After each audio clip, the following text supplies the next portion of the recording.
केंद्रीय मंत्री ज्योतिरादित्य सिंधिया ग्वालियर चंबल अंचल के 3 दिवसीय दौरे पर आए हुए हैं। इस दौरान उनका एयरपोर्ट पर जोरदार स्वागत किया गया। सिंधिया दतिया सड़क हादसे में मारे गए बिलहटी गांव में खट्टी समाज में शोक संवेदना व्यक्त करने के लिए रवाना हो गए। वापस ग्वालियर आकर स्थानीय कार्यक्रमों में हिस्सा लेंगे। वहीं मीडिया से बात करते हुए सिंधिया ने प्रियंका गांधी के ग्वालियर दौरे पर कहा कि हमारे यहाँ अतिथि देवो भव ग्वालियर चंबल अंचल की माटी की परंपरा रही है। अतिथियों का स्वागत किया जाता है।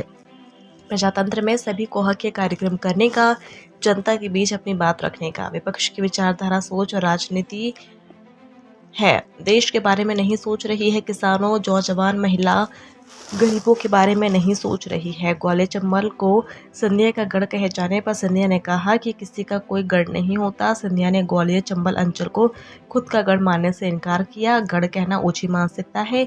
आधुनिक युग में प्राचीन युग की तरह जनता से एक रिश्ता होता है, इस संबंध होता है। ये सोच प्रवृत्ति की कठिनाई सदैव कांग्रेस में रही है। इसके साथ ही सीधी की घटना पर कहा कि देश के किसी भी कोने में ऐसी घटना हो तो उस व्यक्ति को सख्त से सख्त दंडित किया जाना चाहिए। जब ऐसी घटना होती है तो वह कोई किसी पार्टी का नहीं होता, किसी दल का नहीं होता। ये मानव जाति पर कलंक है। हम लोग ग्वालियर से शुरुआत कर रहे हैं। रात्रि शिवपुरी में मैं नाइट हॉल्ट कर रहा हूँ। कल पूरे दिन शिवपुरी जिले के दौरे करते हुए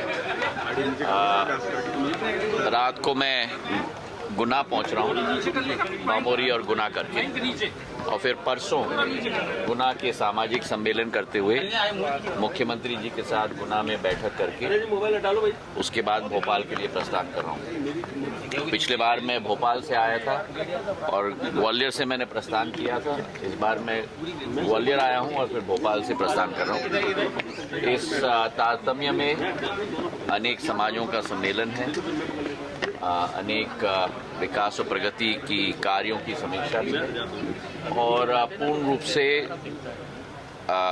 जनता के समक्ष हमारी सोच, विचारधारा को प्रकट करने के लिए अगले 3 दिन का मेरा प्रवास और दौरा है। आज वहाँ पर भी जाएंगे जो दुर्घटना हुई थी दतिया में? मैं बिलेट ही जा रहा हूँ। मैं हमारे खटीक समाज के कई लोग दुर्भाग्यपूर्ण उस घटना में हमसे बिछड़ गए। मैंने सदैव ये कहा है कि ग्वालियर की और चंबल की जनता के साथ एक दिल का रिश्ता है। सुख के समय में आपके समक्ष में उपलब्ध हूँ या न हूँ, लेकिन दुख के समय में दुख बांटने के लिए आपके समक्ष सदैव आपको कहा है कि ग्वालियर चंबल संभाग में सभी हमारे अतिथियों का स्वागत किया जाता है।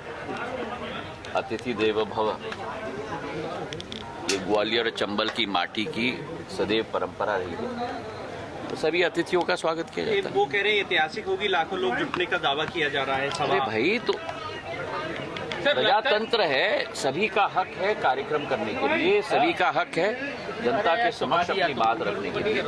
लेकिन जो विपक्ष की वर्तमान की सोच, विचारधारा और राजनीति है, देश के बारे में सोच नहीं है, किसानों के बारे में सोच नहीं है, नौजवानों के बारे में सोच नहीं है, महिलाओं के बारे में सोच नहीं है, केवल एक ही सोच पर केंद्रित है और वो है कुर्सी की सोच और सत्ता की सोच। भूख है तो प्रधानमंत्री जी के रूप में विकास की नहीं, प्रधानमंत्री जी के रूप में उत्थान की नहीं। भूख है तो केवल सत्ता का भूख है और कुर्सी का भूख है।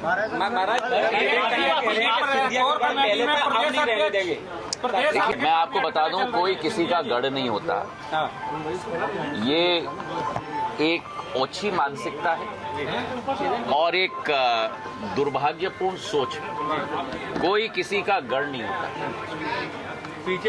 आधुनिक युग में प्राचीन युग की तरह लोगों के साथ एक रिश्ता होता है, एक संबंध होता है। संबंध होता है भावनात्मक, संबंध होता है विकास का, संबंध होता है प्रगति का। और ये सोच और ये प्रवृत्ति की कठिनाई सदैव कांग्रेस पार्टी में रही है।